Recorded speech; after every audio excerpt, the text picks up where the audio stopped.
Good day, everyone. I am Ma'am Camille, and I will be discussing communication skills in healthcare setting for your subject in IPE. So before we begin, let me discuss first our learning outcomes. Okay, so at the end of this discussion, you should be able to demonstrate comprehensive understanding of various communication skills, demonstrate effective and appropriate use of various communication skills to express thoughts and ideas in verbal and written forms, and lastly, to apply and demonstrate professional behavior and communication when conversing with the patient or other healthcare professionals. So this discussion will have two parts. So the first part would be mainly the principles and the steps and process in communication in healthcare settings, and then the part two will be focusing on the documentation wise, so the guidelines on how to properly write your documents. Alright, so communication. This is the successful transfer of a message and meaning from one person or group to another. However, with communication, you have to ensure that it is an effective one. So, paano ba natin malalaman if it's an effective one? There should be a response from the receiver. Okay, it doesn't end when the sender or the source of the message sends the message and then the receiver receives it. It ends once the receiver actually sends a response or feedback, meaning they confirm that they have received the message and they have understood your message. So that's how you know that it is an effective communication. And aside from that, effective communication is built on trust and respect. So it's important for us to understand communication, especially being a healthcare professional where we interact with mostly patients and other healthcare professionals as part of our collaboration in decision making. So it's really important that we know these principles that will guide us on how to effectively communicate with the healthcare team. Alright, so communication again, this is effective, this is the core of quality patient care. Now, since we are going to be interacting with them most of the time, we should have an effective communication skill. So patient requires the help and support of other people, and every contact with the patient requires courteous, considerate, respectful, and helpful communication. When patients get the responses that they want, they feel good about their encounter with healthcare providers and their need for positive interaction is satisfied. And on top of that, once they are satisfied, it's likely that our patients will comply and that will result to better outcomes for their health. However, if their experience is negative, they are likely to avoid and limit further contact, especially when they feel judged. No? Instead of going to the clinic for follow-up, they would not na kasi they feel they had experienced a negative one. So we have to be sure, we have to be certain that we are helping our patients feel appreciated, listened to, and understood. Okay, so an effective communication is reciprocal, interactive process in which sender and recipient have responsibilities to ensure that a message has been received and understood. So, sabi ko nga, no, effective communication happens when the receiver sends a feedback confirming the message. Okay, so in communicating, it is not complete until the loop has been closed. So, kailan magko-close yung loop? Again, that's when the message has been received and made sense of by the receiver or the recipient. And also, once the recipient sends his or her feedback. However, in healthcare practitioners have a special responsibility to ensure that messages are tailored exactly to the personality, needs, and abilities of the patient. This is to encourage the engagement of the patient, verify that the message has been received and completely understood, and has the best possible chance of supporting agreed action or change. So that's why, again, we have to really identify the proper way for us to have an effective communication with our patients and other colleagues. Now, let's differentiate therapeutic communication from communication, basic communication. So, when we say therapeutic communication, this is specific to us healthcare professionals. This is the communication between healthcare practitioners, patient, and their family, members, everyone who is part of the collaboration team.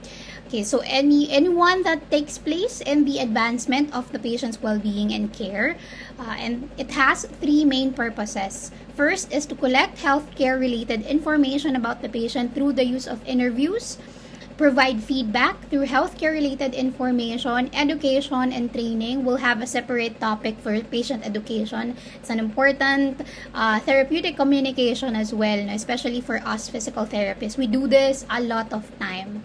And then lastly, assess patients' behavior and modify them if appropriate, so that we understand better our patient based on their tone, their choice of words. We will have an idea of their mental and physical state just by interacting with them. Okay, so a healthcare practitioner should have three characteristics when they're communicating. They should have support, clarity, and empathy. We'll discuss later what's empathy or the difference between empathy and sympathy. Sino ba yung dapat nating kinakarakterize between the two.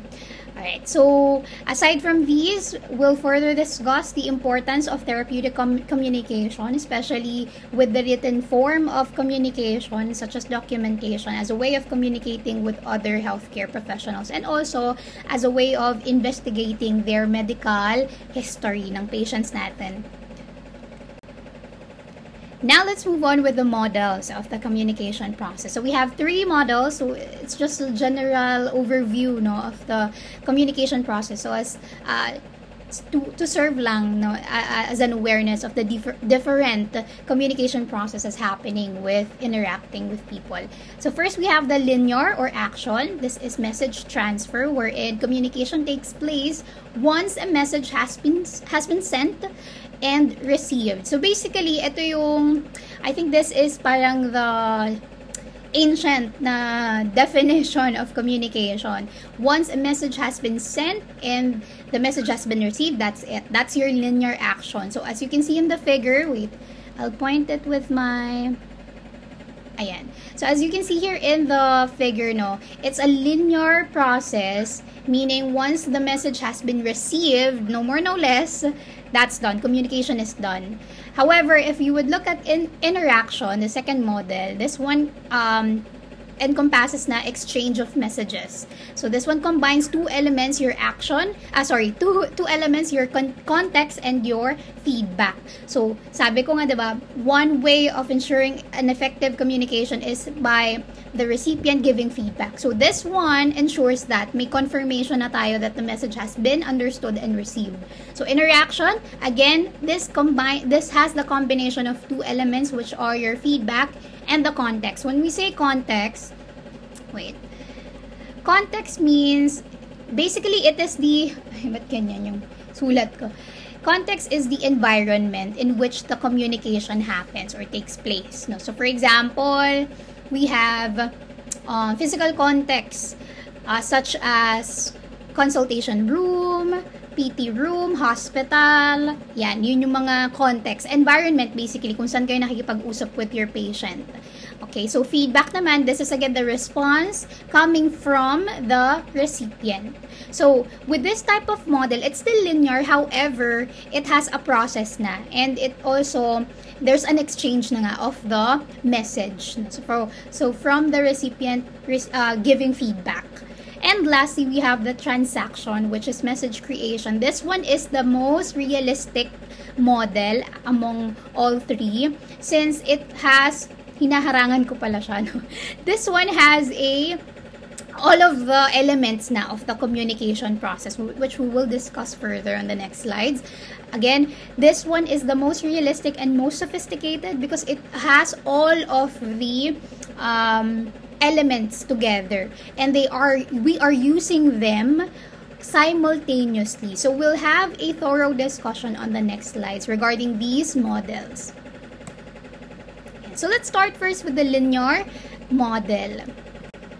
Again, no, linear model, the purpose of this model is just to offer, these models rather, is to offer a visual representation of the concept behind facilitating communication and how we understand it. So it shows the process of how communication occurs and form a general perspective on communication. Now, for the linear model, this one again is a one-way communication. Once the message has been received, that's the end of the communication. This is used for mass communication. Senders will send message and receivers only receive. There's no feedback and there is concept of noise. I think all of the models naman have the concept of noise. We'll discuss later on again also know what is the meaning of noise. But one of the pros or advantages of your linear is that it's good at audience persuasion kasi you're not expecting a feedback. So anything you say hopefully will reach out to the audience, no, and will make impact. So this one again is good for audiences that you are trying to persuade and for propaganda. Okay. However, the disadvantage again would be there is no concept of feedback. Okay, so no assurance that the message has been understood the way you are intending it to be understood, and there is no way to know if communication is effective. Okay, so this one is simple and straightforward. This is the oldest and simplest model among all three models of communication. All right. Next, we have the interaction. So, interaction, again, this one, meron na tayong concept of feedback. This is used for interpersonal communication. We'll also discuss this later on, interpersonal skills and communication. This is specific to communicating among healthcare. We have senders and receivers interchange roles. So, nagpapalit sila. The sender will become the receiver and vice versa. Simultaneous feedback is happening, context of environment and noise. Those are the two elements that are included in interaction. And feedback is taken as a new message, and that's how their responsibilities and roles interchange. Okay, so for this one is more realistic than the linear model kasi nga there is a feedback na, and when we communicate naman with people, diba, we receive a response after saying our thoughts or our messages. So the advantage of this one is there is a simultaneous and instant feedback happening during the interaction. There's no discrimination between the sender and the feedback because both of them are interchanging their ideas at the same time. However, the disadvantage of this one is it encourages non-verbal communication since there's a lot of gestures that could happen as well while you are communicating using this model, no? And there could be more noise to communication talking at the same time. Noises kasi these are anything that could interrupt or disrupt the channel in which you send your message to. So anything that causes disruptions nga with accurately sending the message is called your noise. I'm not sure if you're hearing my AC right now. It's an example of noise. So, ang ingay niya. So, this could be disrupting my message na I'm trying to send you guys. Hopefully not. Okay. And lastly is the transaction model. Okay, for the transaction model, this one is used for new communications like the internet, no? So everybody is talking all at the same time. Slower feedback in turns kasi you're waiting in turn for your time to speak, no, or respond. This is concept of field of experience. This is also known as convergence model. Communication becomes linear if receiver does not respond. So there's a possibility na they will just listen and not participate, no, by responding. However, this is the most, again, sophisticated and most realistic model in the communication process. Okay, so this is influenced by all of the elements. So it's not just the feedback and the context or noise and the channel lahat. We have the source, channel, decoding, encoding. Every elements of the communication process are used simultaneously in this model. Okay, so the advantage of this one is that feedback is happening even if it's used in mass communication. And there's new communication channels using this model. Kaya nga internet, no? Example would be the use of internet such as social media. That's why it's also part of our topic for this discussion, the rise of social media, especially in your generation. Parang tanda ko na. In our generation. Okay, so that is the advantage. However, disadvantage of this one would be feedback can take a very long time kasi you have more freedom when to respond. No? It doesn't have to be instantaneous. And I don't know if that's a advantage or not, but generally it is a disadvantage. No? And then sender and receiver might not know the other person due to anonymously sending messages with the use of transaction model. But again, this is the most realistic na during our times. Right, so now let's proceed with the communication process. So this is how a communication begins and ends. And so first, sender has an idea, there's a thought, and that thought will be coded into a message, no? And that's the process of that is called your encoding. So mag-start tayo with an idea, with the thought, and then you process that, you turn that into a message by the process called encoding. After encoding it, you send it to the recipient through a channel. So pwedeng like this one, I'm using my laptop as a channel to send my message to you guys. Or pwede rin namang in person. If I speak in person, that's a channel as well. Pwedeng telephone, cell phone, text messages, those are type of channels. And then after it goes through the channel, it will be received by the recipient.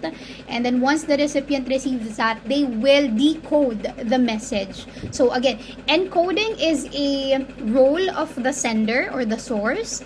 Decoding is a role of the recipient. So pag decode niya, it's translating your message in a way that that recipient can understand better. So this is influenced by a person's personality, behavior, psychological mental state. So it depends, no? It could differ. The way you are intending your message to be understood can be different from the way the recipient will understand that, because they have their own perspective.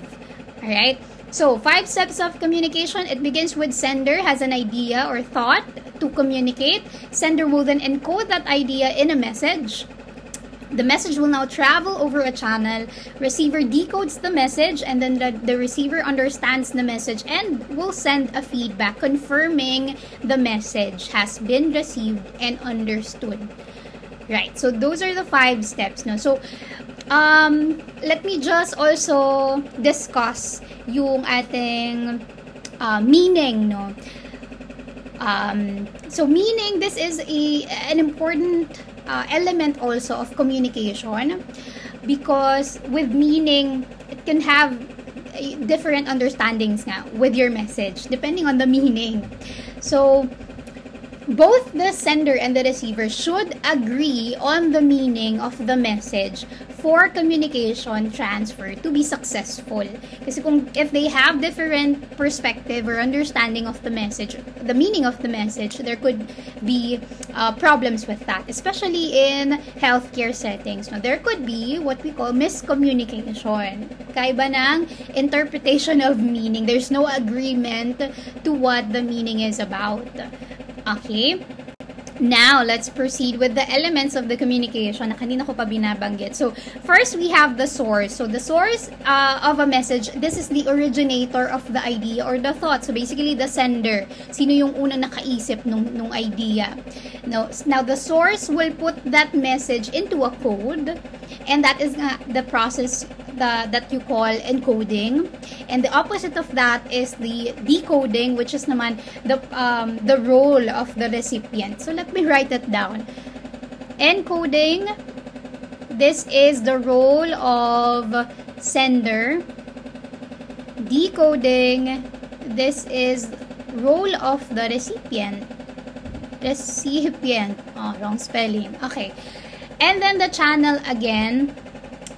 This is where the message will go through, the medium in which your message will be sent. No? So, example nga would be telephones, ano pa ba? Cell phones, social media apps, speaking in person, everything, no? Every type of medium that you could think of.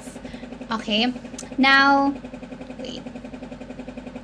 So, tumalon pala ako. Message muna. So, message, these are either written, spoken, or unspoken elements as a way of communicating to which people will assign meaning. So, the message will have a meaning.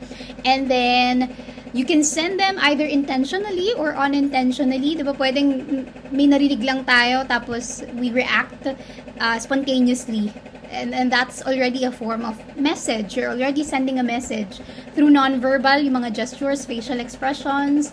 And it could also be done either verbally or non-verbally. So, anything that will have a meaning is a message.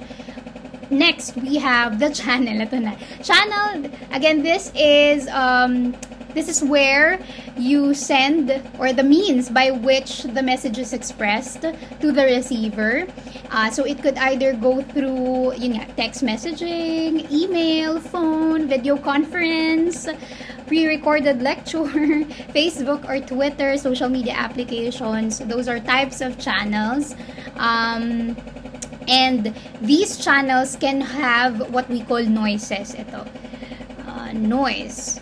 So, anything that will disrupt the channel. Okay, so anything that interferes with the message being interpreted as it was intended, it could happen. All of the time, noise is always present. Anytime, anywhere. It can be literal, such as noises, beeping, mga internet connectivity issues, static ng phone, those are types of noises. But it can also be psychological. So, pwedeng yung emotional state, psychological state, like anxiety, worrying, those can also affect how a person interprets your message. No? So, those are types of noises. Okay.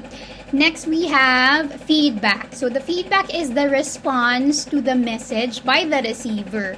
This is like a ping pong ball because the messages bounce back and forth. So, as we talk, someone listens and someone responds. No, pero yung akin walang nagre-respond. So, I'm not receiving any feedback. Okay, and then this perspective, to be summarized, is like the physical principle, yung third law of motion ni Newton. No?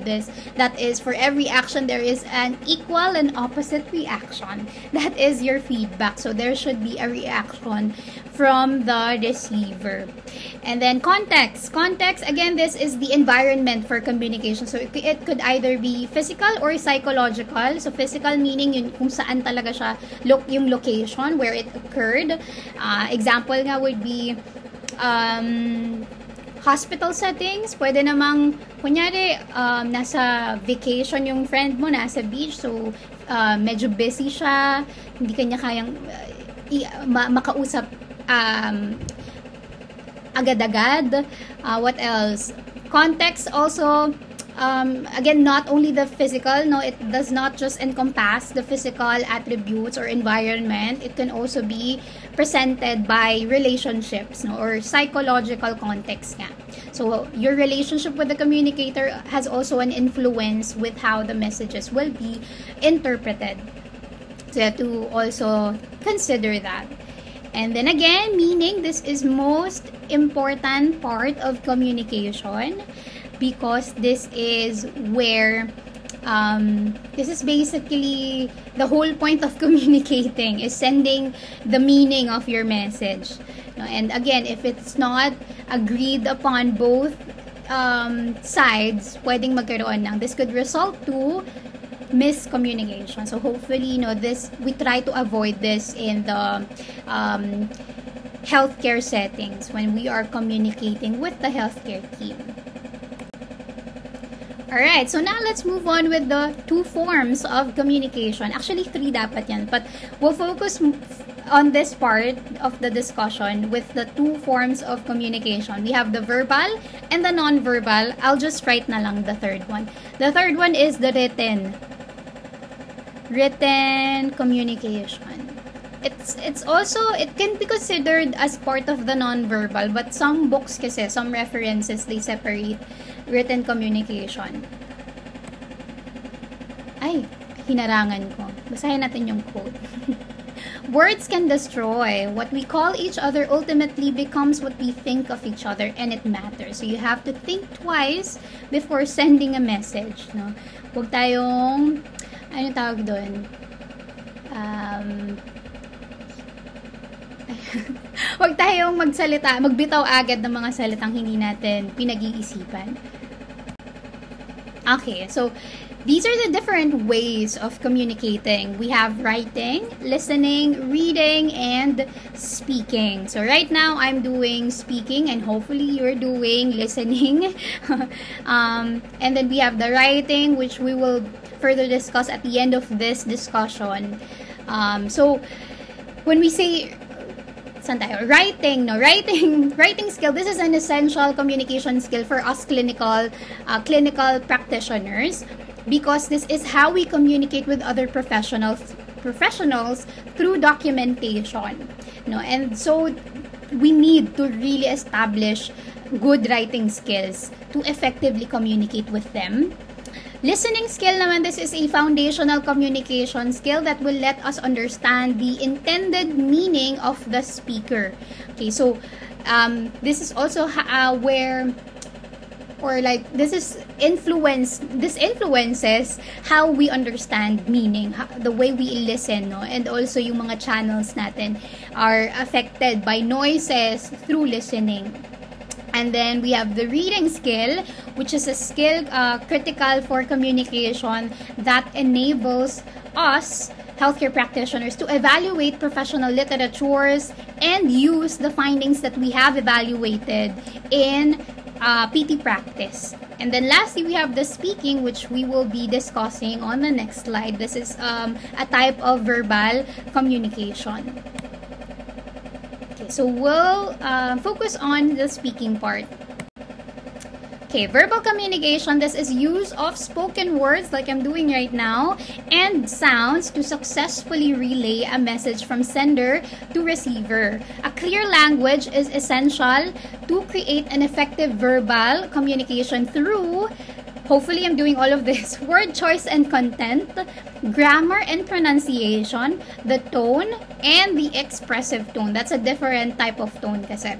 So expressive tone, this is divided into two, your directive and the problem-solving tone. The difference of the tone from expressive tone is in the healthcare setting, it's inappropriate to use the expressive tone when communicating with patients. However, this is appropriate when you are talking to colleagues and supervisors, yan, yung mga other healthcare practitioners will benefit from using this type of tone. However, again, for the patients, hindi to appropriate. Okay, so in verbal communication, words are symbol, no? And they represent something else. So depending, no, on it's again influenced by so many things: culture, educational status, age, demographic status influence the way we perceive and understand words, no, and their representations, no, yung mga symbols nila. So the word may conjure up in your minds, I as a creature, pwedeng ganun, no, example, pero for others it's just a simple pet. So it depends, no, we have different perspective or understanding of symbols. Now we have what we call referent. Let me write that down. Referent. Okay, when we say referent, these are words and their meaning is something that we can experience. Okay, so words that we can experience. Words experienced. Ayan, these are called your referent. Next, we have concrete. When we say concrete, These are words that we can use our senses in understanding it.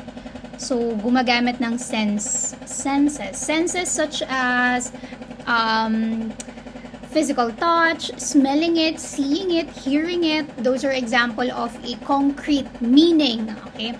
So, hot, cold, those are types of concrete kasi you can have a sense of what it feels like. Referent, again, these are words that that you can experience. You can do it in action. Concrete, these are words that you can feel. And then we also have what we call abstract. Abstract meaning. So itong mga sinusulat ko, these are meanings. Different types of meanings. When we say abstract, these are the things that we cannot do those other things. So, hindi siya experience, words that are not experienced, and words that cannot be felt or wala siyang sense, cannot be used, you cannot use senses with. Okay? And, ang pinaka-point ko lang why I'm saying this is that the more concrete the meaning is, the easier for people to understand and retain the information. Ayan, okay? So again, the best among the three types of meaning, if you want your patients to be specific, have an easier way of understanding the information that we're giving them, you rely on a concrete meaning. So for example, anything that they can physically feel or they can hear. Kaya ko to sinasabi kasi this has an implication with your patient education. Patient education. We rely on this so that we can be confident na that our patient really understand and will retain the information that we give them. Okay? Next, let's move on with the expressive tone. So, expressive tone, these again could be inappropriate if used towards patients. However, this can be helpful in talking to other healthcare professionals. So, our expressive tone when communicating with other people, especially during in a healthcare setting, should be relaxed and conversational. It's not joking or sounding sarcastic. It should sound professional and serious. So the two types of expressive tone is, first, the directive tone. This one is an authoritative and judgmental type of tone. This is used in giving orders. It is not appropriate for patients seeking help since this may exert leadership and pass judgment. So they might feel judged instead of being understood and listened to. It indicates differences in ranks among speakers and listeners. So again, this is commonly used by healthcare professionals. So just by reading the word giving order, sino yung una nyong naiisip na healthcare practitioner na gumagamit nitong type of tone? Could be mga doctors, no? Doctors, supervisors, or head, PT head, chief, PT chief, directors, anything that is superior in rank, no? So the implication of this one, if you use this on your patients, what will happen is that your patient might not comply because instead of feeling as if they are listened to or cared for, they feel judged nga, and it feels like you are ordering them rather than helping them. So instead of using an ordering tone of voice, be more explaining so that your patient is more likely to comply and respond positively.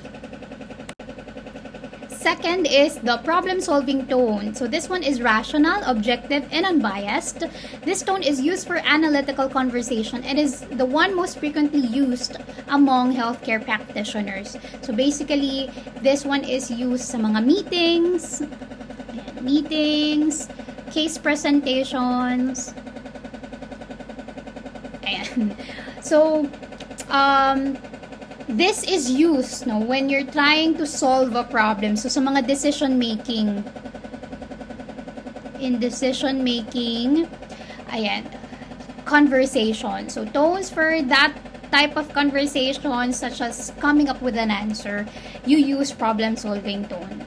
So, what happens is that healthcare professionals use this as a way of verbally collecting important data from the patient. So, dapat ganun yung tone ng voice natin. It's like we're trying to understand the cause of the problem. And then, we provide explanation and solution from the information that we collect. Now, what are the important practices for effective verbal communication with patients and other healthcare practitioners? First, use standard English and not slang. That's one way to be professional. Avoid medical jargon when talking to patient. This is when talking to patient, no?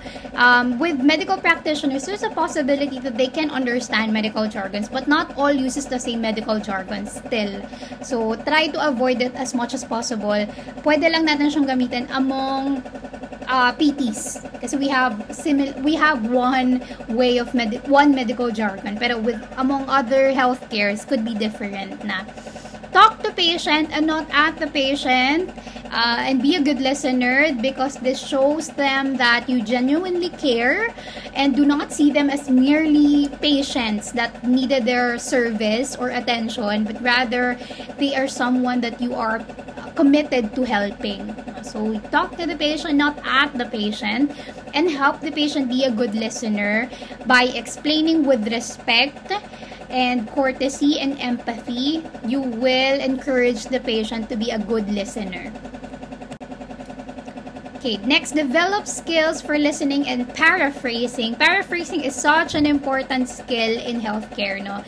When patient says, by paraphrasing, healthcare practitioner allows patient to either confirm correct information or point out inconsistencies in the information received. This is also one way of ensuring the patient that you are listening, kasi you are able to paraphrase. Kaya mong ulitin yung sinabi niya. So, that is something that verifies that you are actually listening to them. So, it's one way of building rapport as well.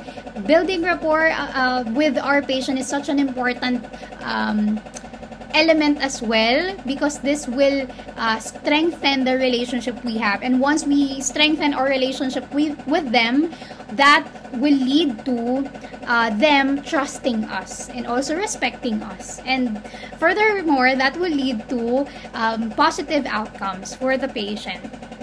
And then focusing on the patient and keeping them talking. Okay, so we let them share information, let them feel that we are listening, that we are trying to understand them, and we are here to provide help to them. So let them talk. No? Do not interrupt your patients when they're talking. The whole idea why they are there in the first place is because they need help. So the conversation should be focused on them, not on you as a practitioner. Next, ito na yung sympathy and empathy. No? So let's differentiate. We have to provide empathy and understanding to a patient. Again, empathy, not sympathy. So let's differentiate. What is the difference? So empathy is it's feeling what another person is feeling and ability to put yourself in another's shoes. This one builds rapport. This one is being understanding. You're trying to put their experience or their feelings to something that you're trying to understand. So it shows that you're trying to understand. It's more genuine. There's care.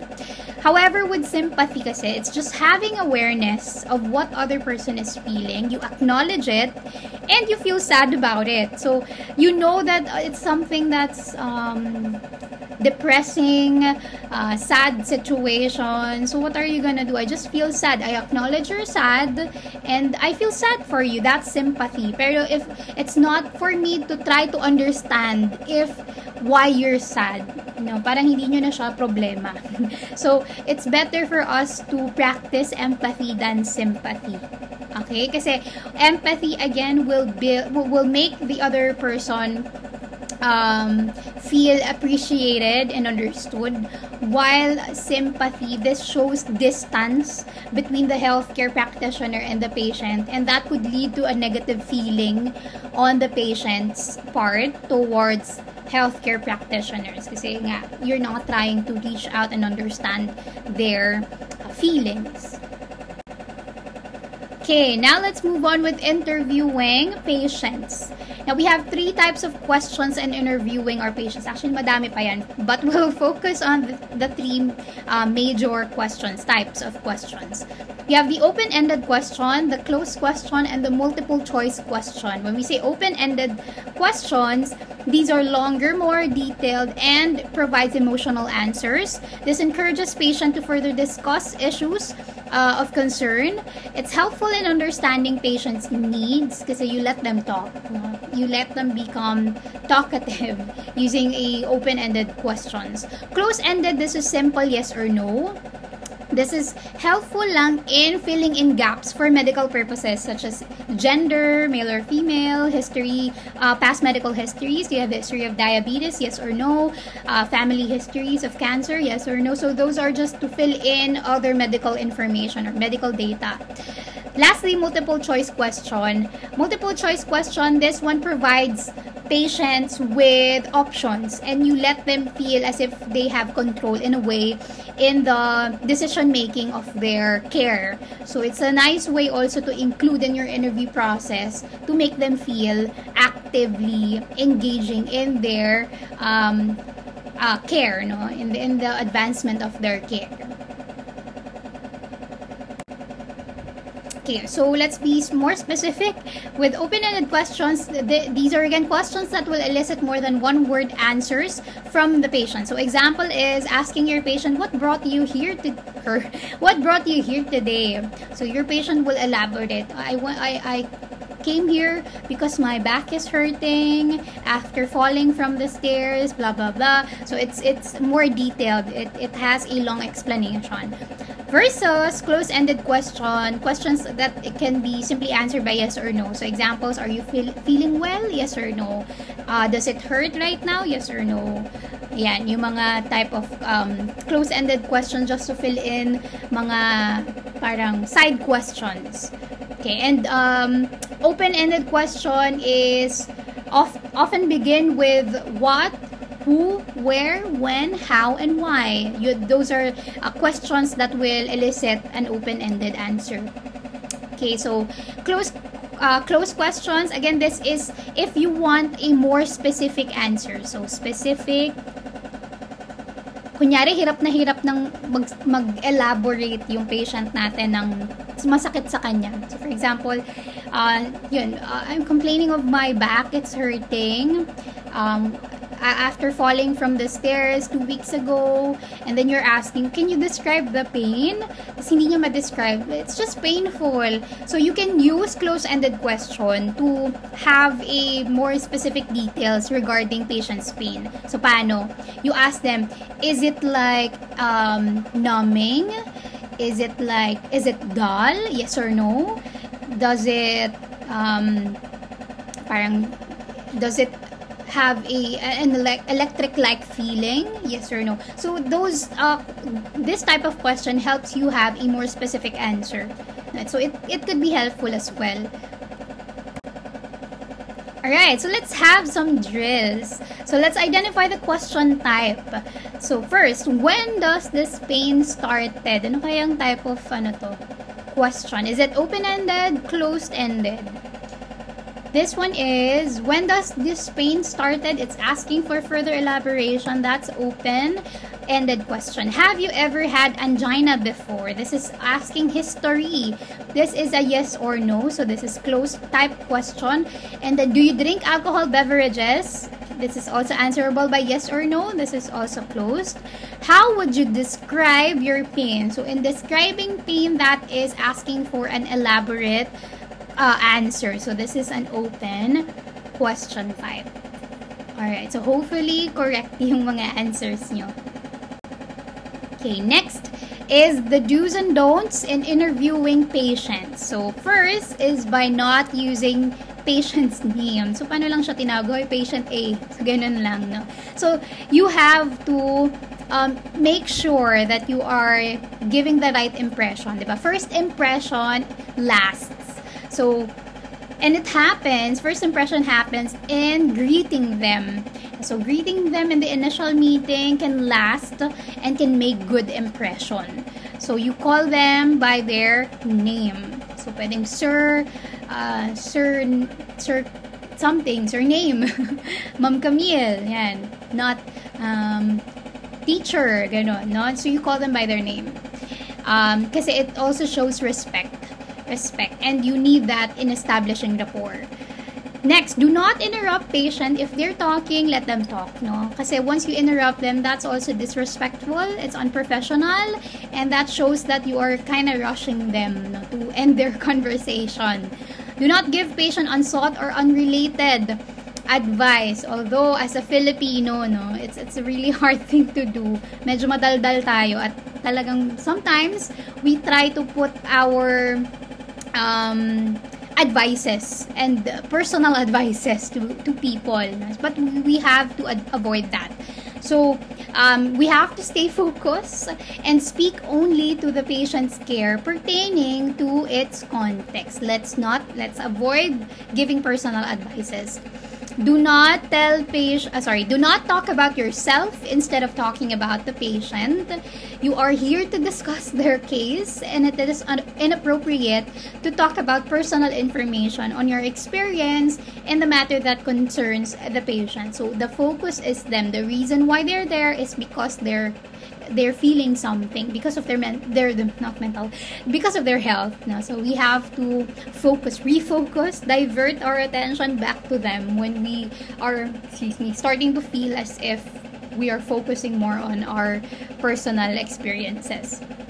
And lastly, do not tell patient you know how they feel. As much as we want to sound understanding, and if we think na by doing so is showing empathy, it's not really, no? Kasi by doing this, it does not mean empathy.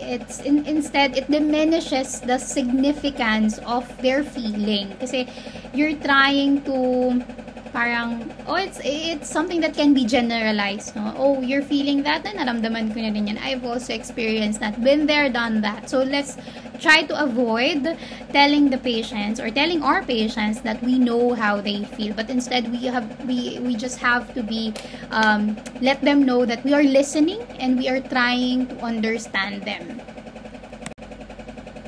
Alright, so that is the verbal communication. Let's now proceed with non-verbal communication. So these are either by the use of facial expression, gestures, touch, position. We will further discuss that on the next slide. So this is communicating other than written or spoken language that creates meaning for someone. So again, separate the written communication from nonverbal communication.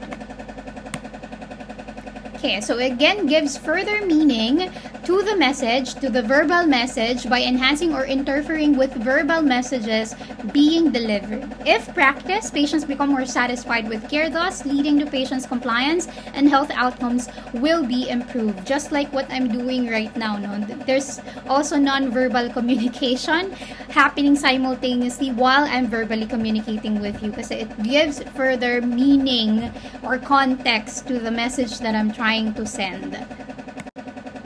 So now we have the types of communication, non-verbal communication.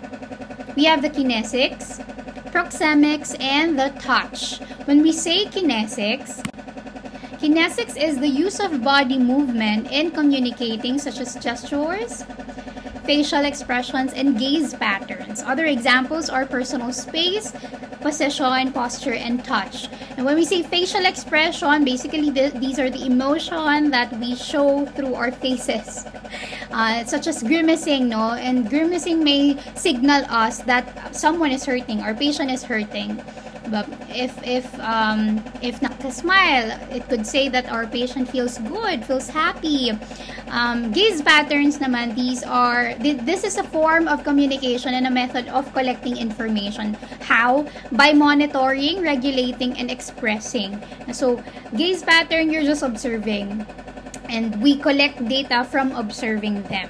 Personal space, this is the position in maintaining eye contact with the patient. So, dapat eye level tayo when we're talking, especially during interviews, kasi this makes them feel not intimidated rather.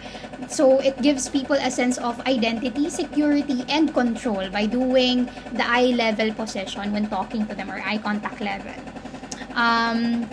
So, with personal space, the implication of this one is that we have to treat patient respectfully, allow them to have control during exercises regarding their surroundings as possible, make them feel that they have a choice. Yun nga, they have control of their own situation, and recognize their need for privacy. Next, we have the position. When we say position, this is helpful in maintaining a close but comfortable position so that our patient will feel secure as well. Okay, so ang comfortable position in PTs is arm's length. No? That's the comfortable distance. So we have direct orientation and indirect orientation. When we say direct orientation, we're facing towards the patient. Indirect is facing away the patient. And of course, kung nag-face away ka from the patient, this could feel as if there is dominance happening, no? Na parang, I am more superior than you. Or it could make the patient less comfortable and less forthcoming. While direct orientation, it increases patient satisfaction. So you're trying to listen to them, be at their level. No, you're respecting them enough to or face them in front, no? And then we have examples natin with the use of orientation is by leaning forward. Yan. So, when we lean forward while our patient is talking, it shows that we care, we are trying to understand. It expresses warmth, genuine care, compared to if we're trying to lean back. No, parang wala tayong pakialam. No? We're not trying to focus our attention or give our attention to them. So, those are type of non-verbal communication that can translate into something. And then next, we have the posture. Posture can also reveal the emotional status of patients. So, such as slouching, no?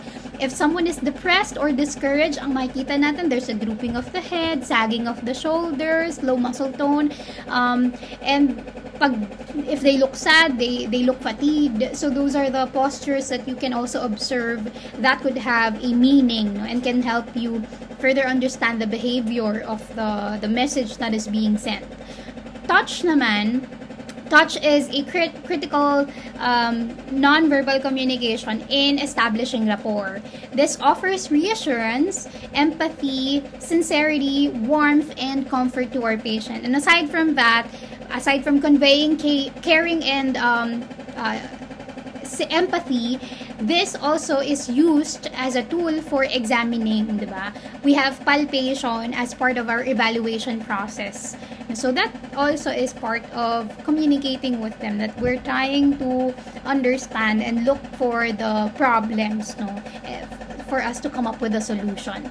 So with touch, we must be careful for cultural differences, which we'll have another topic later on. Okay, now let's move on with professional communication and behavior as part of your interpersonal skills. Okay, so interpersonal skills, these are skills that we rely on most to have a successful interaction with other people, such as tactfulness, courtesy, respect, and empathy. So these are the essential skills for healthcare practitioners. When we say tactfulness and diplomacy, this is knowing when to say the right thing at the right time. A tact person is appropriate sensitive and never rude and careless. So this is the ability to say the truth in a way that considers other people's feelings and reactions. So it's not being selfish. Next, courtesy. Courtesy and respect. When we say courtesy and respect, this is, of course, respect that you show when you value a person. And respect can be done through verbal and non-verbal. Example is giving undivided attention when interacting with your patient shows that you respect them enough. Diba? So, you must always exhibit respect when you are encountering with other professionals and even with your patients. A scenario pala with tactfulness and diplomacy is, for example, one of the staff members is regularly late to work and it's affecting already her performance. So you decide to talk to them kasi you're concerned about them during your staff meeting. So how will you tactfully tell your staff member about your concern? So you can start it by saying, I've noticed that you are having trouble getting to work on time. What can I do to help you? Diba? It sounds understanding, it sounds concerned, worrying, hindi siya judgmental, no? And opposite to that, if you're not going to be a tactful person, you may just instead call her out, no? Or, hey, Miss ganto, Miss Nas, why are you always late? It's already affecting your performance. That's an untactful person would say. So you have to also exhibit tactfulness and diplomacy. Next, empathy. Sorry. With the examples muna tayo. Examples of courtesy and respect. So sabi ko nga, this can be done non-verbally or verbally. So an example of non-verbal is through shaking hands upon greeting, maintaining good posture when someone is speaking to you, facing them, maintaining eye contact, and pag verbal naman, it's using appropriate titles such as Doctor, Mr., Miss, or Sir, Ma'am, and by using their name, diba? We have to use their name. So example is if you are going to discuss a case of your patient to the referring doctor. So paano kayo mag-show ng respect, no? So non-verbally, you show respect by being on time and shaking the doctor's hand as a way of greeting them. And use the correct term to refer to the doctor by using the term doctor blah blah. Nice to meet you, sir. Good afternoon, sir. Those are examples of showing respect. Okay, now empathy. This is demonstrating that you care, no? Again, this is showing you care. It shows full acknowledgement of what the other person feels and that you are trying your best, no, to understand why they're feeling it. So, the important skill in ensuring that you're showing empathy is by paraphrasing back to them what they said to confirm understanding. No? Kasi, again, pag pinaraphrase mo, ma'am, let me just confirm this. You mentioned that you fell from the stairs 2 weeks ago and that caused your back to hurt. It's a sign of, it's expressing empathy. No? Next, genuineness. By being genuine, you let other people know that they are getting the real you, that you are not putting sort of an act or putting up any sort of front. So you're being authentic. So, completely yourself. Walang halong pretensions. So, being open and honest in your words and actions. You walk the talk. No? So, examples would be if your boss ask you if his leadership skills is effective enough to properly lead the company. Asking for your opinion.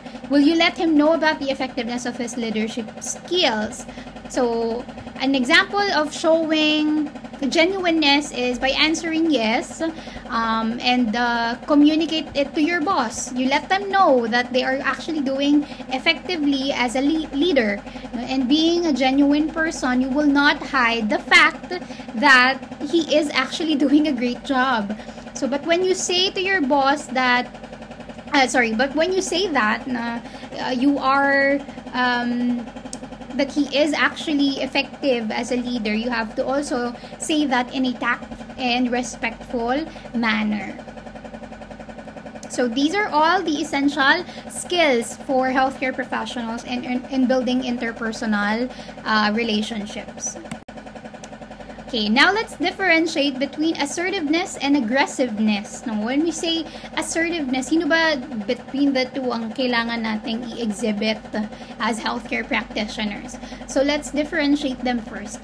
Assertiveness, it means that this is being able to stand up for what you believe is right without having any doubts and while still caring about others' opinions. So hindi pa rin siya pagiging selfish. No? You're just staying firm about your point because you know that your point is right. No? And then an assertive communicator style is stating their opinion and feelings and firmly advocating them because they believe in their rights and they believe in their needs without violating the rights of others. So it's something that is true and not being selfish and not damaging to other people's feelings. Okay, that's being assertive. Ayan. How about, so examples muna no, ng pagiging assertive. By stating your opinions while still being respectful to others, by speaking openly, you also use conversational tone and not demeaning or judgmental authoritative tone. You show expression so that matches the message, speaks straight to the point. You value self equally to others, and you try to hurt no one. You're always thinking of others' feelings. Okay, so that's an example of being assertive or assertiveness. Next, we have the aggressiveness. When we say aggressive communicator, these are confrontational and sarcastic, tense, and often has superior attitude. Bossy, no? Aside from that, they express their feelings and opinions and advocate for their need in a way that violates other people's rights. No, so in turn, it could sound verbally abusing. They do not care. No? Wala silang pakialam kung anong mararamdaman mo. The point is, they were able to send out their message. No? Ito yung point ko. I don't care if masasaktan ka, if you'll be offended, hurt, doesn't matter. What matters is I was able to point out my my message. Okay, so this one, example of this one would be attacking or ignoring others' opinions in favor of their own, interrupting and talking over others, speaking loudly, intimidates others with their expressions, only considers their own feelings, and values self more than others, and they hurt others to avoid being hurt. Ayan. So, between the two, sino dapat nating i-exhibit? We should be assertive, no? We should be assertive, an assertive communicator, and not aggressive. Wag. Okay, how about passive and passive-aggressive? No? Oh, very common din tong type of behavior. No? When we say passive communication, this is a style where individuals have developed a pattern of avoiding expressing their opinions. No? Parang they want to feel safe by not talking na lang, by not giving their opinions. No? So, they protect their rights by doing so, and they do not respond overtly to hurtful or anger-inducing situations. But, take note, once they are, that feeling of annoyance and those emotions bottle up, no, they could reach na to the point na max na nila yung tolerance nila, and it's already unacceptable behavior na. They are prone to explosive outbursts. So, be careful of these type of people. Meron akong kaibigan ganyan. I'm really worried no kapag siya ang magagalit na kasi para siyang puputok. Sobrang tahimik lang na tao. Okay? But passive-aggressive naman. When we say passive-aggressive, this is a style in which individuals appear passive on the outside but are really acting out anger in a subtle, indirect, take note, indirect, or behind the scenes way. So, ito yung medyo, in a way, parang two-faced. Iba yung pinapakita nila outside from what they're feeling inside. That's passive-aggressive. Or yung mga nagpaparinig, no? Parang, ano ba yan? Lagi na lang, madumi yung, for example, madumi yung treatment room. Ganyan, paparinig. Tapos, pag tinry siyang i-confront, what are you trying to say? Ganyan, are you saying I'm not helping in cleaning the treatment room? Sagot naman sila, no, I'm just pointing out. Hindi sila confrontational, no? So they're very indirect when it comes to their stating their opinions. So in a way, it's both kind of unhealthy communication style. So let's try to avoid these two types. Now, let's do some drills again. So, identify the communication style. Okay, I am the head physical therapist. You should follow me. Sino kaya to? Is it assertive, aggressive, passive? Passive-aggressive. This one is very intimidating, no? Very superior, very bossy. This is aggressive communicator.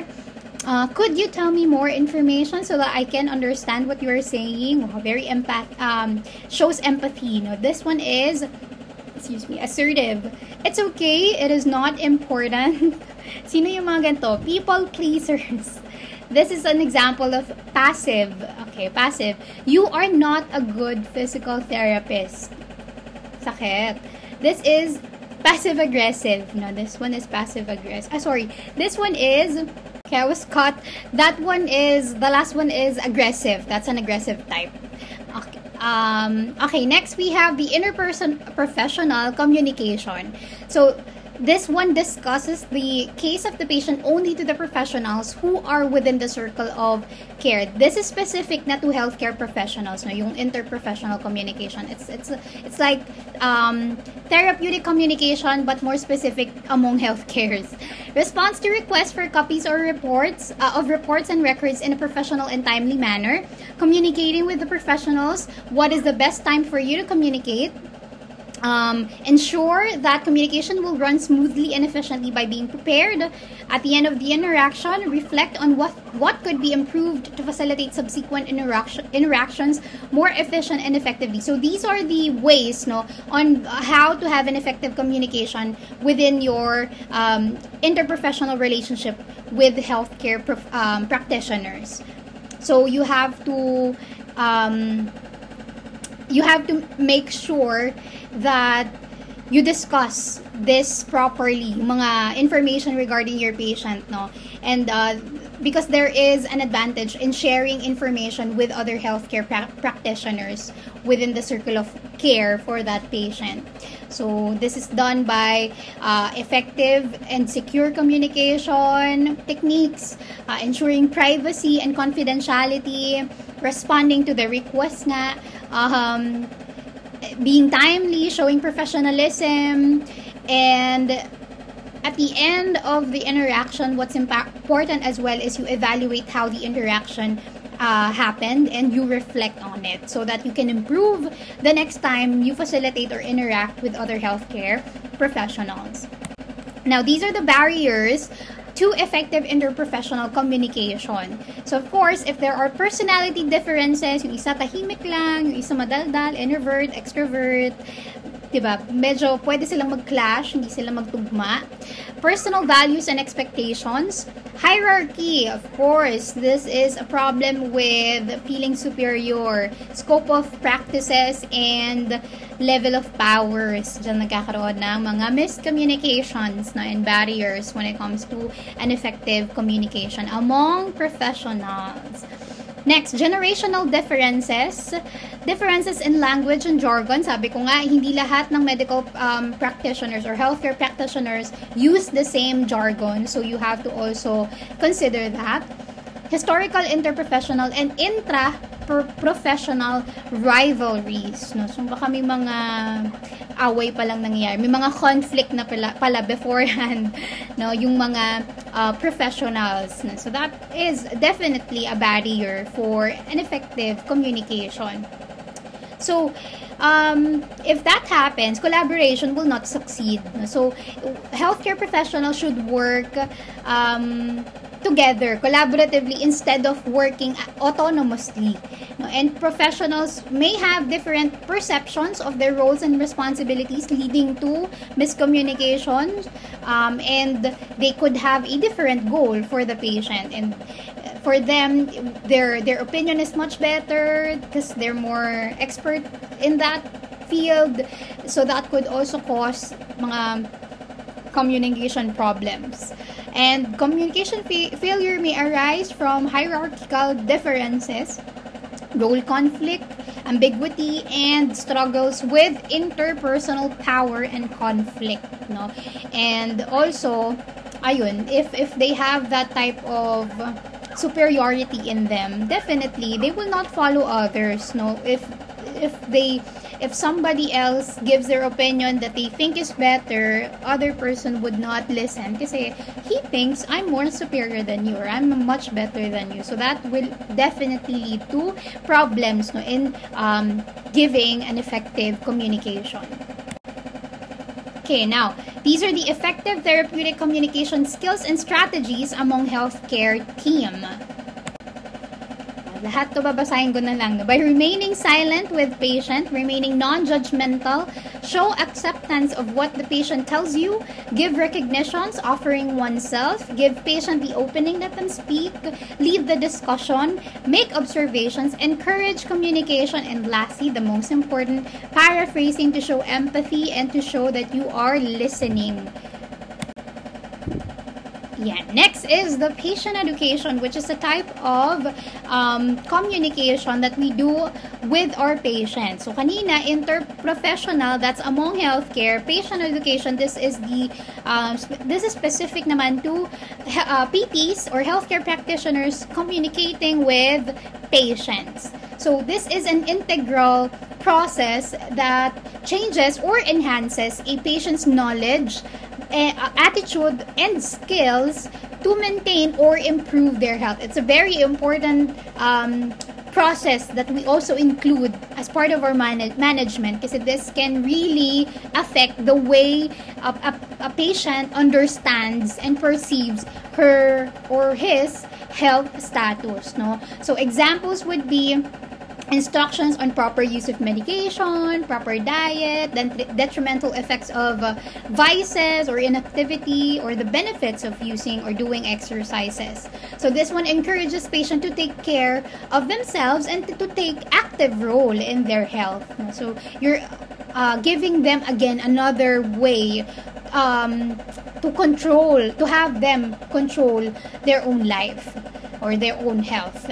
So critical principle is knowledge to health, which is necessary but still not sufficient to influence health behavior. So this is just a supplementary information for our patients. Aside from the management, the exercises, and patient education is there to serve as an additional supplement.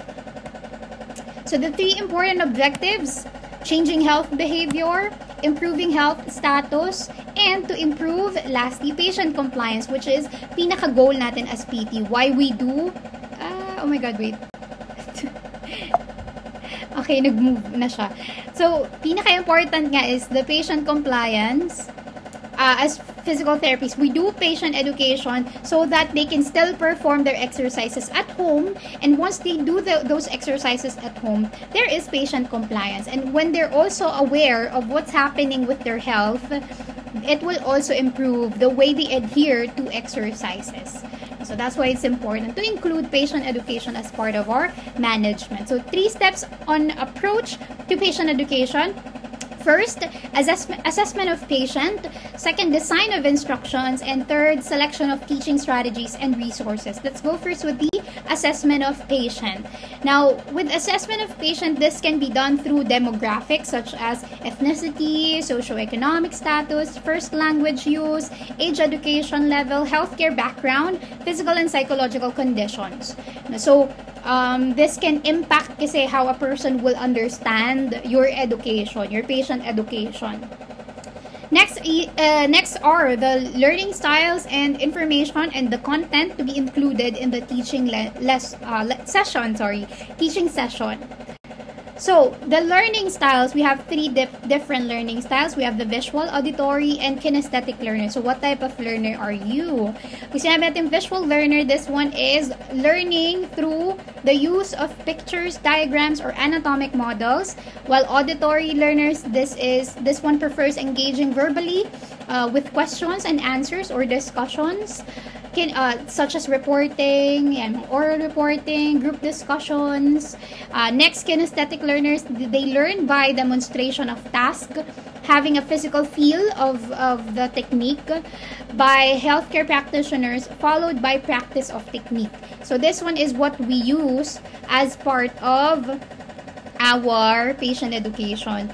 This is through the use of return demonstration. We ask our patient to demonstrate again the exercise or technique that we have just taught them to confirm if they truly understood our patient education or instruction. Okay, so content analysis, the content should be only about what they need to know and not what is nice to know. So it should be specific, concise, and clear. Design of instruction, behavioral objectives that are specific and measurable. Content is organized. It should not be overloaded with information. The most important information should be at the beginning and then repeated at the end. Most important information should be at the beginning and repeated at the end. Selection of teaching strategies, no, that it determined by the factors in assessing patients. So, based on the educational status, yung mga demographic information ni patient. Resources may include models, charts, written or visual video materials or combination. So, this one is, if you want to educate your patient, for example, patient using brochures, no?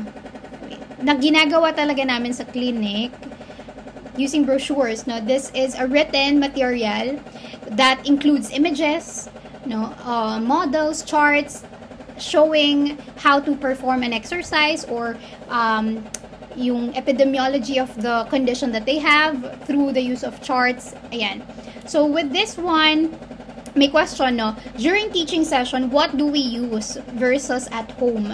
So during teaching session, we mostly rely on models or videos as our resources. But if it's at home, we rely on brochures, the mga written materials. So written, because they can bring it to them at home. So they can read it anytime they want, anytime, anywhere. No? So it ensures that they will have retainment of the information because they have a copy, personal copy of the information that we have just taught them. Okay, next is selection of teaching strategies. When it comes to verbal communication, you keep the sentences short. Kapag nag-i-instruct tayo, huwag masyadong madaming paligoy-ligoy. Use the second person you when educating the patient. Avoid excessive use of medical jargons. These are patients. Most of the time, we have to assume they do not understand medical jargons. Use layman terms. Very important to when you're doing patient education, and use a professional speaking voice. So layman terms, these are the examples. Let's have a drill, no? So how are we going to translate this using layman's terms? So pag sinabing nausea, how do we say this? Pwedeng nasusuka instead of nauseating, or stomach upset. I feel like I'm going to puke anytime. Yan, yun yung layman's term. Stomach upset, puke, vomiting, yon. Cerebrovascular accident, that is a very medical term. But if you're going to use layman terms, you can use stroke. No? Na-stroke kasi ako eh. Yan. Na-stroke po ba kayo? May history po ba kayo ng stroke before? Flex your elbow. Flex is a medical jargon. So how are you going to translate this to layman's term? You can say it, bend your elbow. Yan, bend your elbow. Or pag Tagalog, itupi nyo po yung siko nyo. Fracture. So, this is a medical jargon again. You can use layman terms, broken bone. Broken bone, may bali sa buto, nabali ang buto, nabalian ang buto, yan. Inflammation, that's also medical jargon. A layman's term for that is swelling or namamaga. Ayan, namamaga, swollen. So, those are the examples of layman's terminology. So, remember, no, in patient education, substitute common terms for clinical terms by using layman's terms. Use plain language and avoid excessive medical terminologies. Keep it short, simple, and be specific. Encourage them to commit. Use an active voice. Make it personal to them and informative. Dapat yung patient education nyo hindi siya generalized. It should be specific to that patient. Organize and illustrate it. Repeat important information and employ, let me emphasize this one, employ demonstration and practice at the end of the education. So after you've said everything, all of the content, you ask them to return, to do return demonstration, okay? To ensure that they really did understand your information or your education. Alright, now let's have the diverse cultural background among our patients. No? So, cultural competence. When we say cultural competence, this is, according to American Model Association, this is the knowledge and interpersonal skills that allows providers to understand, appreciate, and work with individuals from cultures other than their own. Ayan. So, in a way, yung mga cultural characteristics natin, they are mostly based on nonverbal communication, no? So, primary means of expressing their thoughts is, yun nga, nonverbally, no? And the meaning may vary among cultures. So, we have to be considerate and we have to take note of that.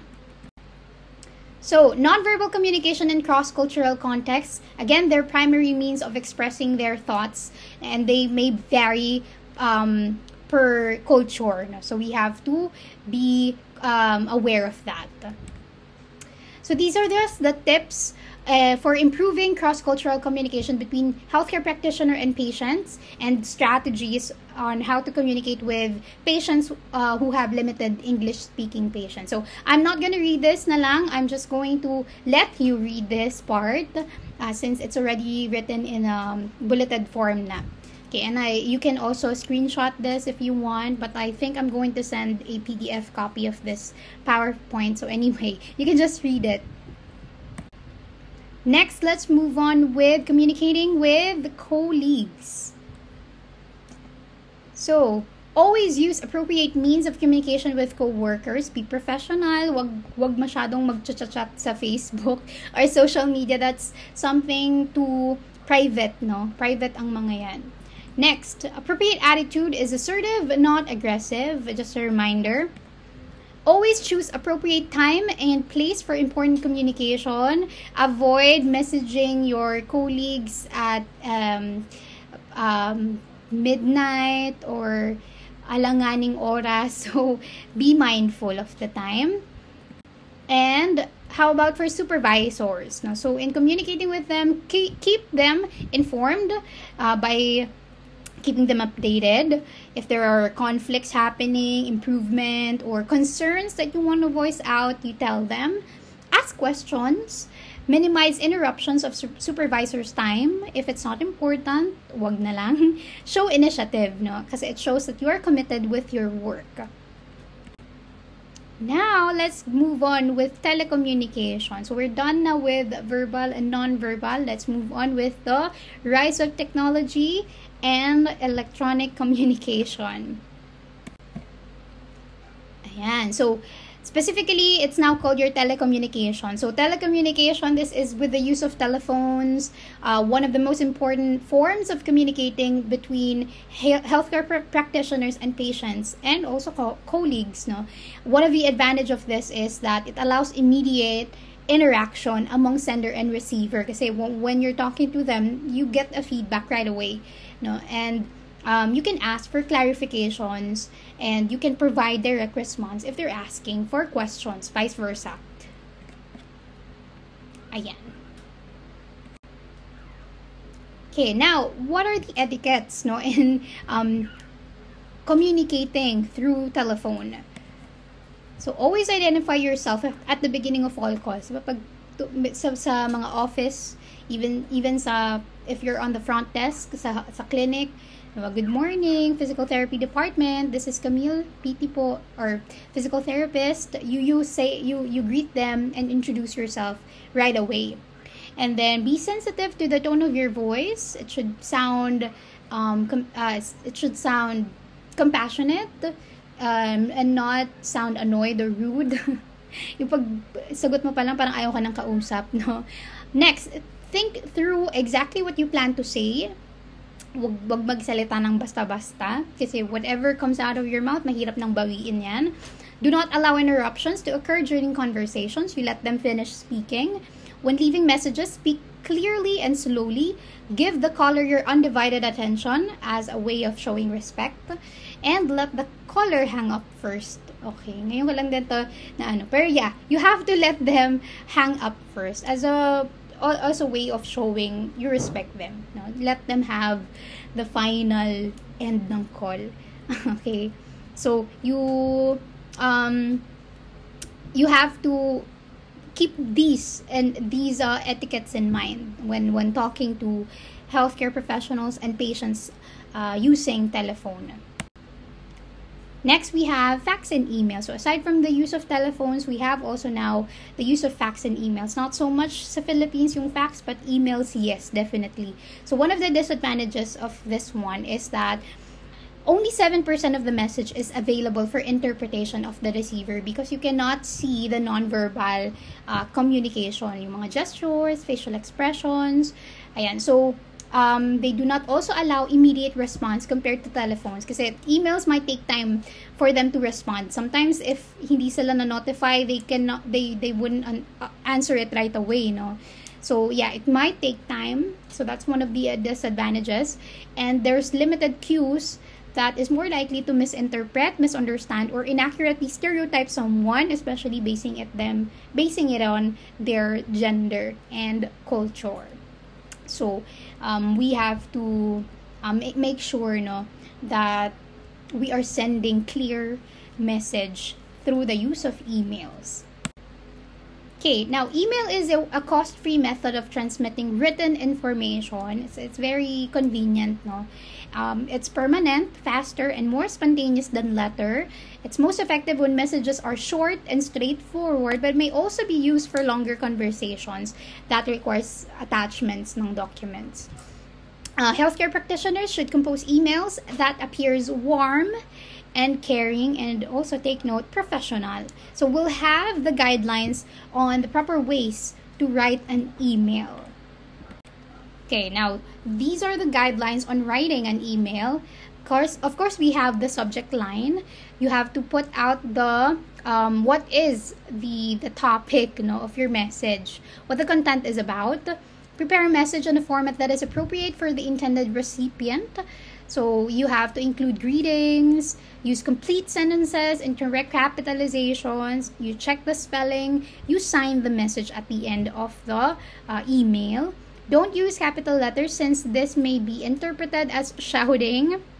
Avoid sending confidential messages via email without agreement by both people because it's really easy to hack our email accounts. So confidential documents should be there should be an agreement if both parties agrees to send a confidential document through email. Alright, so now these are the more specific guidelines. So we have the subject line. It should be specific and concise. It tells the patient about the content of the email. So for example, the email is about progress, improvements niya with therapy. So the subject would be progress to therapy, response to therapy, feedback on therapy, like that. Salutations, address the recipient by name. Use honorifics as appropriate. So doctor, Mr., Miss. Body text naman, use a formal grammar and complete sentences. Signature, close the email formally. by putting out your information and your designation. Sino ka ba? Dapat nakalagay doon, ano yung position mo doon sa clinic. And then, use of formal email address. Yung name ng email address should be formal. It should not be parang nung mga panahon na Friendster pa lang yung uso. Naabutan niyo ba yun? Friendster pa lang yung uso. So, it should be formal. Yeah, so, this is an example of a professional email. Pag-compose ng email. And composing an email. So, we have the greetings. Dear Mr. Gallagher. Wala nga lang siyang subject. But this is about, we were delighted to receive your email concerning the recent discussion sent on the 22nd of June, and we will be happy to help you with the request. So, pwedeng regarding request. Regarding request. So, that could be the subject. Kind regards, Darren. So, that's the signature. So, you should have that as well. Alright, now let's move on with social media. So social media, this is a method of communication that is evolving nowadays and changing the way we understand and we communicate with people. So there's a lot of things going on with social media. It could either be a good thing or a bad thing. No? It depends on how you use it. So be mindful on how you use social medias. Okay? This one is also a form of communication that could be motivating by receiving support from other people. You're more engaging. You can reach out to other people in a more international way rather than just being isolated locally, diba? Before, tayo lang yung magkakaalam dito. But now we're more engaged with other people because of the rise of social media. Examples of social media, you have Instagram, Facebook, Messenger, Snapchat, what else? TikTok, Twitter, LinkedIn, yan yung mga example, no? And they are also effective for marketing products and services, to millennials and Gen Z's consumers. So, example na lang is, nauuso ngayon sa mga Facebook, if you're a private physical therapist and doing home care services, common na way of marketing their service is through Facebook and Instagram. So that could be also helpful in advocating yourself or marketing yourself. Now, this can be the cyberspace can be a comfortable place to communicate with others. If you're apprehensive about talking in face-to-face rather than over the phone, if you're apprehensive talking face-to-face, and you just want to maintain distance through the use of your social media applications. Ayan. So, this one plays an important role in our relationships with others kasi we mainly communicate now with them through social media apps. But overall, as it continues to grow, it has also the potential for both benefit and harm. So, one of the harms of it, because of nagiging rampant na yung social media use, there's a lot of people now starting to compare themselves with other people because of how they see and perceive other people based on their social media posts, and that could bring down their self-esteem. However, it can also bring positive reinforcement to their self-esteem if they're using social media as a way of communicating with their friends, kasi they can encourage them and further strengthen their self-esteem.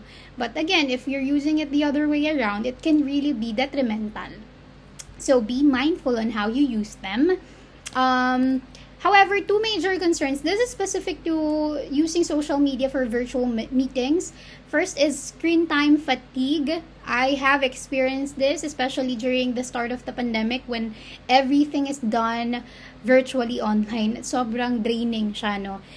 So there's a constant state of alert throughout thought out meetings, and then time zone differences and meeting schedules because the convenience of using virtual meetings, you don't have to think of the place and the time because anyone can access it anytime, anywhere. So differences of the time zones are really a problem. No, it could be morning doon pero nasa ibang bansa ka and you're going to attend a meeting. So there's a difference between time. Okay, so these are the advantages naman and disadvantages of virtual meetings specifically. With the use of virtual meetings, there's better polling by the use of yung mga clickables lang. Yung tatanong ka lang, anong gusto mo, what do you prefer? Beach or mountains. Tapos kiklik ka lang, makakuha mo na yung result instantly. Restricted offsite events, meaning you can do it, you can access the meeting anytime, anywhere. Kahit nasa vacation ka, you can attend a meeting. Improved brainstorming with the use of breakout rooms. So evidence daw with studies that it's really helpful in brainstorming. Maybe I think it's because people are more secluded to brainstorm their ideas kasi medyo apprehensive sila in sharing their thoughts if everybody is there that could hear their ideas, no? Versus breakout rooms, sila lang talaga makakarinig. So that actually encouraged more brainstorming. However, the disadvantages is that it's difficult to pick up posture, gestures, tones, eye contact, and other factors because nga this non-verbal communication is unavailable with virtual communication. Non-verbal messages are hard to spot. Sharing of misinformation deliberately or unwillingly. And with lower digital literacy implies people being more likely to believe misinformation and act on them. And there is dishonest communication because it's easier to send and provide feedback anonymously in the digital world, which is really a fact, no? And it's one of the harms of or harmful effect ng virtual meeting. It's just so easy now to be dishonest kasi it's easy to be anonymous and it's easy to make misinformation believable. Next, we have the coded language and self-esteem fluctuations that I've mentioned earlier. So, coded language, this is yung way of it's like a colloquial way of talking or mga slangs then with the rise of social media. But specifically, this is memes, the use of memes used in social networking sites to make a message. The rapidly changing meaning illustrates the challenge of identifying and avoiding offensive or discriminatory language kasi it depends memes is a type of humor that could be differently perceived by other cultures. So for us, Filipino humors, medyo dark, pwedeng sa ibang country or ibang language, it's offensive and discriminatory. So it could also cause miscommunication through the use of social media apps, no? Social comparisons, ayan nga, examples would be comparing oneself to others that could that could pull down your self-esteem, while interacting with your close friends can boost up your self-esteem. Next, we have the personal brand na common na rin ngayon nga as a way of marketing yourself, no? And also as a way of employers look onto your personal information or background check. So social media presence is often used by employers to identify information about you. It should reflect positive impression that you want to leave behind. So polish your online appearance. Online impression is presentable as your living in person appearance. Online account should contain no embarrassing photos or quotes that might affect one's reputation. So I did this. I personally did this. I had to remove everything that I find embarrassing, awkward, or unprofessional, no? Kasi madami ng mga nag-a-add among workplace, and so I should show professionalism even in my social media accounts kasi there are people there who I work with, no? So you have to polish your online appearance. Okay, next we have the patient privacy. Okay, so patient privacy, because of the rise of social media and technology in general, it's so much easier now to invade people's privacy and to have inappropriate posting, that can be considered as patient abuse or even healthcare abuse, no? So improper usage of these social media apps or internet are at high risk of violating state and federal laws, no? And that has a significant consequences, including civil and criminal retribution. So you have to be aware of those things, that baka there are certain laws and regulations or policies that you're invading, that you might get be liable, no? And then it may face personal liability, which results in defamation, invasion of privacy, or harassment. So it is healthcare practitioners' due diligence to be aware of and adhere to the legal, regulatory, educational institution, or employer guidelines and policies for appropriately using social media. However, ang mahirap lang, 'di ba? Kasi social media should be seen as something that's private, no? It should be separated from your work life. However nga, it's one way na kasi of how people check on you. So you also have to be mindful na of what you're posting online. So HIPAA violation or exploitation. HIPAA is specific to patients' privacy, no? Especially sa US. So improper usage of social media are at high risk of violating state and federal laws. So we may be facing liabilities because of that. So HIPAA is the one that protects patient privacy and confidentiality by defining individually identifiable information and establishing how information may be used by whom and under what circumstances. So one way of maintaining privacy, according to HIPAA, is yung if you're going to present the case of the patient, you should not use the full name of the patient. Instead, you just use letters, no? Parang acronyms. You use acronyms instead. So HIPAA, I think this will be further discussed to you on your documentation subject. But anyway, the main point of HIPAA is the only person who has the rights to see his medical documents is them. Tatlo lang yung pwede. The patient himself, the healthcare providers that are part of the team in his care or her care, and lastly, third-party payers, so mga insurances, o yung insurance niya.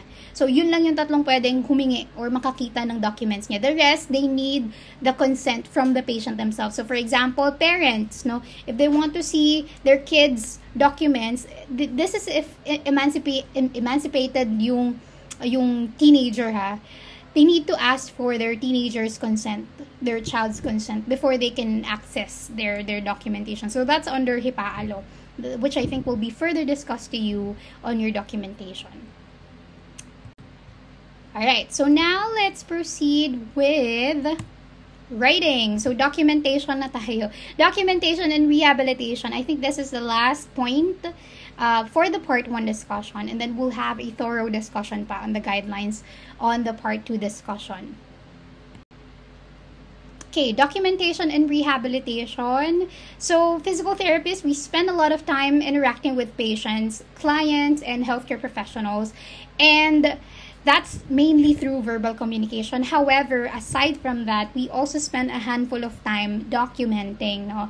Because through written communication, this is how we report what we have done to our patient or what we think is happening to the patient. This is our love letter to other healthcare professionals. This is also our legal record of our patients, no?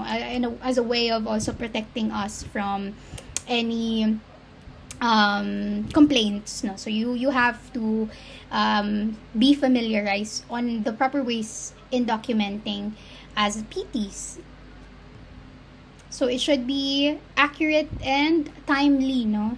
Later with the types of PT notes, we'll discuss the importance of a writing in a timely manner. So the purpose of this one, again, this is a skill that is hallmark of a professional approach to therapy and distinguishes a professional from technicians. the purpose is for communication with other healthcare professionals. This is nga our love letters to them, because we rarely see each other in person and we mostly rely on written communication.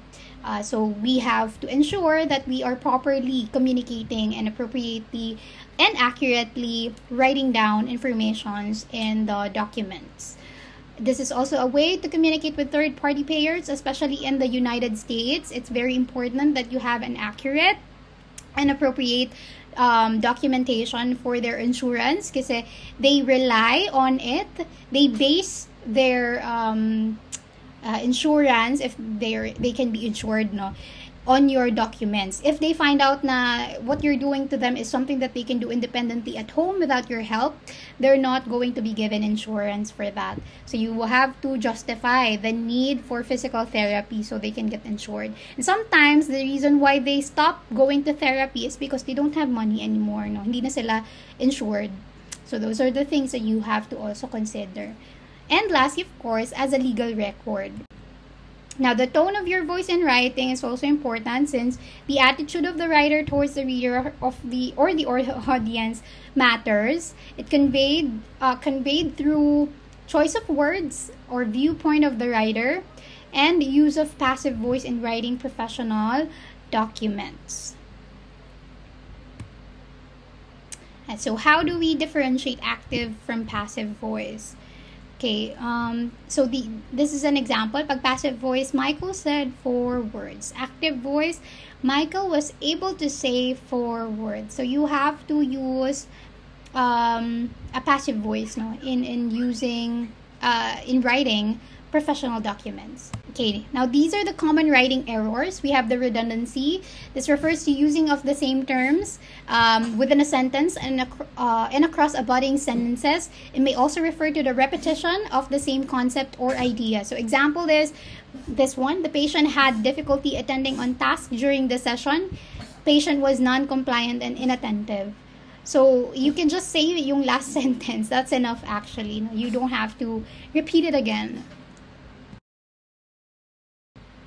Next, wordiness. So every attempt should be made to state information in the most economical way possible, simple and concise. So example, instead of writing manual muscle testing was performed for the right knee extensors and the strength was 5 out of 5, ang haba, you could instead write MMT of right knee extensors 5/5. That's the same interpretation. So you have to also master this one, the usage of abbreviations, no, in keeping it short and concise. Okay, next is lack of objectivity. This is not separating fact from opinion. So we have to avoid using personal opinions in writing documents, and avoid using objective data. Avoid using subjective data, no, in giving our opinion. So we must rely on objective information and not on assumptions on the part of the clinician. So if you are encoding actual statements from the patient, you have to use quotation marks. So, patient said, masakit ang tuhod ko. Ayan, that is not personal opinion because that came from the patient, diba? So, yan. So next, lack of organization and sequence. So an organized report should communicate professionalism. It is important to make sure that the appropriate information is included in the correct section of the report. So if it's a subjective finding, dapat nasa subjective finding. If it's an objective, objective. So you have to make it appropriate and accurate. So example, do not bring up history information in the clinical impression section. Kasi history information is an information that came from the patient, not from you. Clinical impression is an impression coming from the therapist. So that's a different information na. So inaccurate na siya. So you have to take note of that. Ambiguity. Now, when we say ambiguity, this is the quality of being open to more than one interpretation. So it becomes inexact na siya, diba? So it's important to provide the most specific details regarding performance to describe an accurate picture of the patient instead of being ambiguous, no?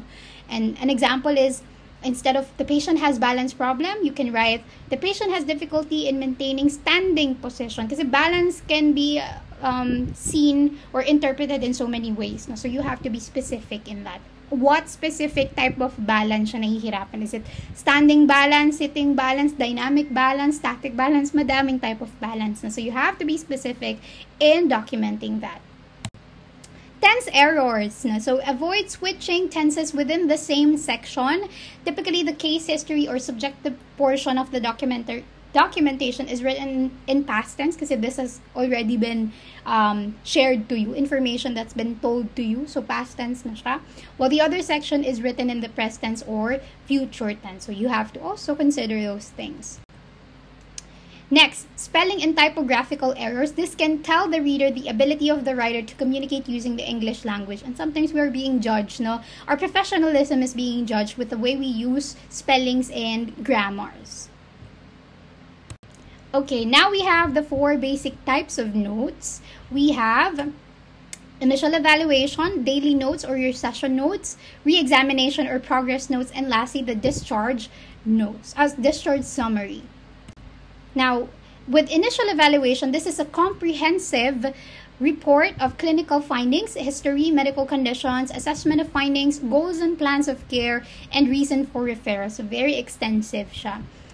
It includes clinical findings, review of history and medical conditions, assessment and evaluation of findings, goals, plan of care. So basically, napakahabang documentation na to because this is an assessment of everything that is pertaining and important to your patient.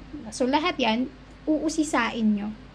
Okay? So, this is written after the first patient examination. So again, you write this after first patient encounter or examination. Ayan. Okay? And now, those are the things that are included in the document. Next, session notes or PT notes. This is also your daily notes. So, each visit encounter is required to have a documentation. So, for example, I met the patient today. I have to submit a daily notes or a session notes today as well, within this day. Or sa ibang clinic after 24 hours, no, pwede. Pero most of the time, same day. And then, for example, I meet again her tomorrow. So then I have to write again another session notes tomorrow. So that's your session notes. So this one has specific interventions provided, including frequency, intensity, and duration as appropriate, changes that happen during the treatment, response to interventions, and what are their adverse reaction if there are any. Factors that modify frequency, if there are any progression of the goals, are there any improvement in that session? Communication, consultation with providers, patient, family, significant other, if there are any. Plan for ongoing prevention. So, what do you want to happen next session? You also write it down. Progress notes. Now, this is based on re-examination of patient and provides update regarding their functional status and response to treatment. Now, you do this, some clinics, they do this after 30 days. So, after a month, they do a progress notes for check-in of the improvements of the patient. Ayan. And as a way of, before they go back to their medical practitioner, the doctor, rehab doctor, they need to have a progress note so that the doctor will just have to read the progress notes, no? Tapos dun siya magbe-base kung ano yung mga kailangan, yung mga improvement or ano pa kailangan gawin or pwede na bang i-discharge yung patient. So you also do this, no? You do this periodically. You report the results of re-examination and the changes in the progress and plan of care.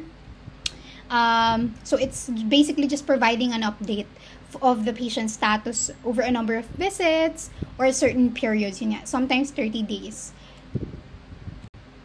Okay, discharge summary lastly, this is written at the completion of services. So kapag okay na, successful, or either wala nang pera, no, financially incapable na si patient, that made him stop going to treatment, na you do a discharge summary. So this is the final report on patient status, goal, achieved or not achieved, continuing care, and recommendation should be also included. If you are planning to refer the patient to an OT or psychological doctor, you should also write it down. Now, for example, done na siya with PT, nakakalakad na si patient. So, there's no need na to undergo therapy. However, you notice that psychologically, your patient is not doing well. There is signs of depression. So, your discharge summary should include that you're referring the patient to a psychiatrist or a psychologist for further examination.